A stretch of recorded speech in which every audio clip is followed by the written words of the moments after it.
avant, j'aurais aimé qu'on parle de ce scandale. Cette jeune fille de 15 ans, elle descend du bus, elle rencontre quelqu'un dans le bus, elle est en Seine-et-Marne, on est près de Melun, et puis il la suit, il la poursuit selon les informations que nous avons, et il la viole dans un parc. Elle a 15 ans. Qui est cet homme? Il a 22 ans, c'est un Algérien sous OQTF. Voilà qui révolte encore une fois les Français. On va demander à Gilbert Collard ce qu'il en pense. On marque une pause, on revient sur cette question. Et appelez-nous pour réagir.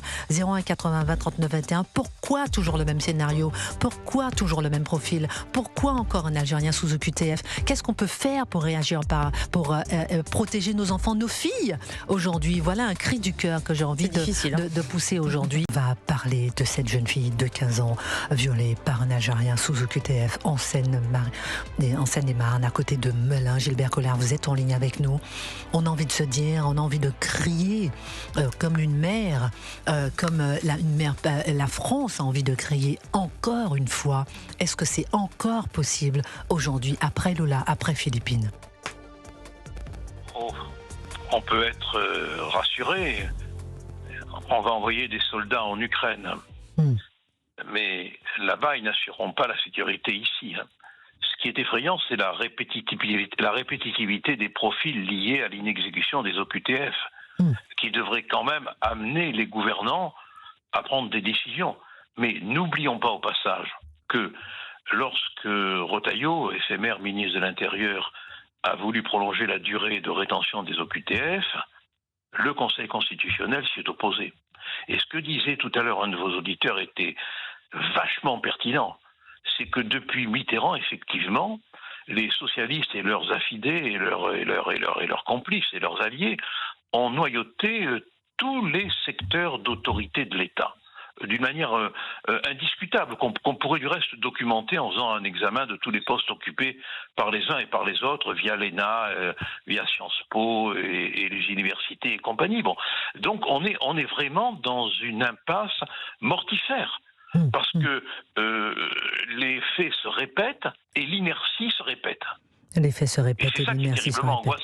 C'est ce qui est angoissant, effectivement, on ne voit pas d'évolution, on ne voit pas d'avancée, puis jour après jour, c'est quand même scandaleux. On a tous été révoltés par le viol et le meurtre de Lola, le viol et le meurtre de Philippines. Oui, mais et là, voilà. En tout cas, merci beaucoup Gilbert Collard d'avoir réagi en direct avec nous sur Europe 1. Gabrielle Cluzel me tourne vers vous. Vous êtes française, vous êtes mère, et encore lorsqu'on voit ces jeunes filles prises comme ça en tenaille par à la fois l'immigration, à la fois la violence, à la fois la criminalité, on a envie de crier au secours, on a envie, comme les paysans, on a envie de crier au secours, aidez-nous.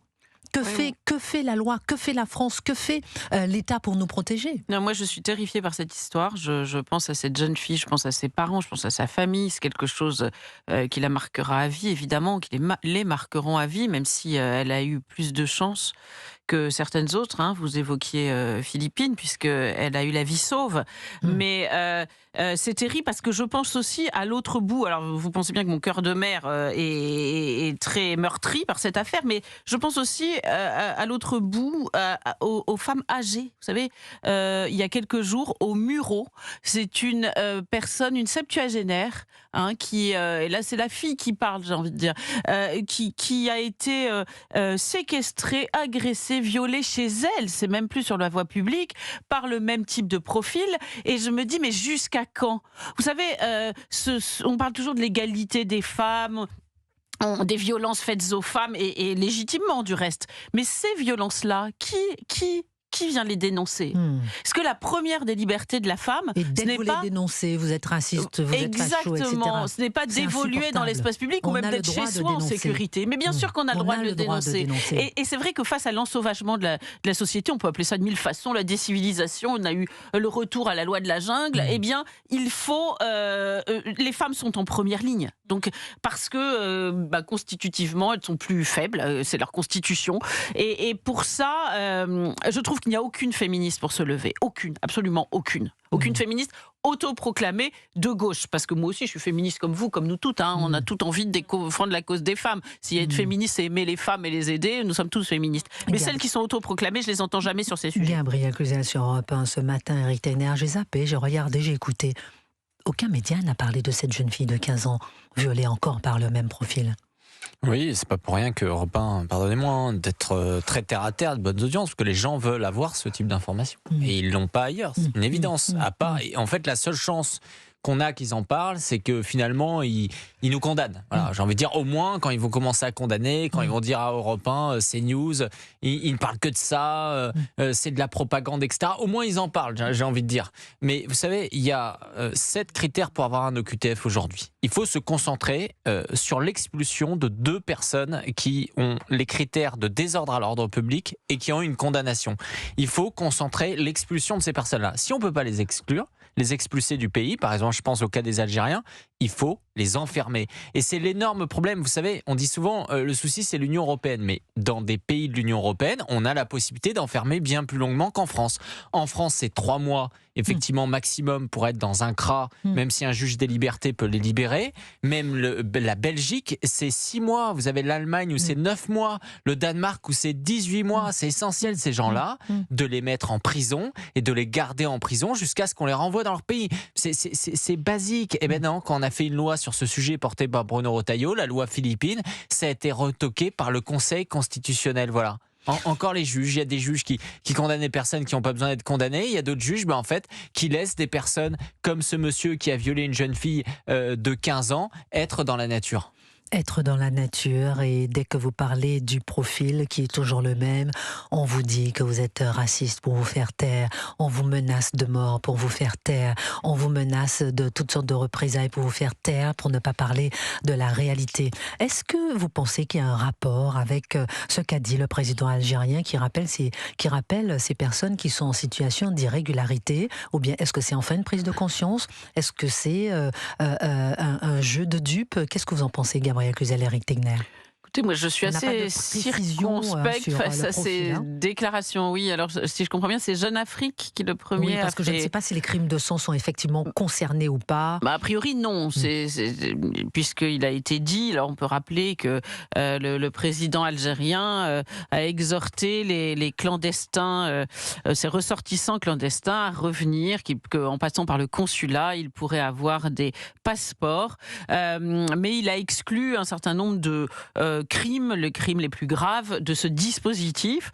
Alors moi, j'avoue que je sais pas, les bras m'en tombent un peu parce que à chaque fois que la France a essayé de renvoyer des OQTF en Algérie, ça s'est soldé par un échec cuisant. On se souvient de la liste établie par Bruno Retailleau de 30 personnalités, de 30 individus spécialement dangereux après l'attentat de Mulhouse, où un monsieur portugais a perdu la vie. Bon, écoutez, malheureusement, il ne s'est rien passé. Alors je ne comprends pas très bien ce que signifie cette déclaration. Après tout, c'est très bien si certaines personnes ont envie de retourner en Algérie, et tant mieux, c'est parfait. Mais c'est vrai que je ne sais pas non plus quel effet elle aura, parce qu'a priori, ces personnes-là, si elles ont quitté l'Algérie pour la France, eh bien, c'est parce qu'elles n'avaient pas envie de revenir en Algérie. Donc je ne sais pas si par quel type d'effet cela se soldera, mais néanmoins, ça me laisse assez rêveuse. Et puis on revient sur ce que disait par exemple Gilbert Collard tout à l'heure, c'est-à-dire que oui, on va envoyer des soldats en Ukraine, mais on est incapable effectivement de non seulement renvoyer les OQTF en Algérie, mais en plus de protéger nos enfants sur notre territoire, de nous protéger une fille de 15 ans sur notre territoire qui prend le bus tranquillement, qui va à l'école, qui revient de l'école. Je n'arrive pas à le croire. Vous savez que la vérité, c'est que les parents font plein de conduites qu'ils ne faisaient pas avant. Moi, je note ça autour de moi. C'est-à-dire qu'à un âge où on laissait prendre les enfants, le métro, le bus, on ne le fait plus, ça. Tout le monde est en train de se protéger. Tout le monde est en train de se protéger dans le silence le plus complet. Je faisais apprendre à ma fille sa petite leçon sur l'histoire et au Moyen-Âge, et la taille, c'était ce que payaient les présidents à la seigneurie pour être protégés. On paye pour être protégé. On est protégé ou pas? On paye pour être protégé. On continue à payer, mais on n'est plus protégé, c'est le sujet. On continue à payer, mais on n'est pas protégé. Nos enfants sont-ils protégés? Aujourd'hui, lorsque des mamans et des parents ont une fille, ils tremblent à l'idée d'avoir une fille. C'est ça la France aujourd'hui? C'est ça la France aujourd'hui? Tu as une adolescente, tu trembles parce que tu as une fille?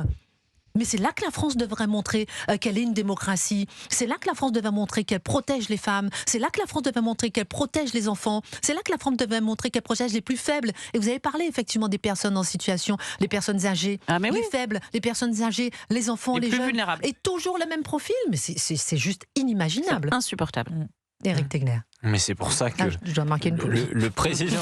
Mais vous avez raison, Christine. Mais vous savez, ce cri du cœur, il est rationnel. Il est partagé par l'ensemble des Français. En effet, on s'interroge beaucoup sur pourquoi il y a un problème de démographie dans le pays, les gens qui veulent moins d'enfants, etc.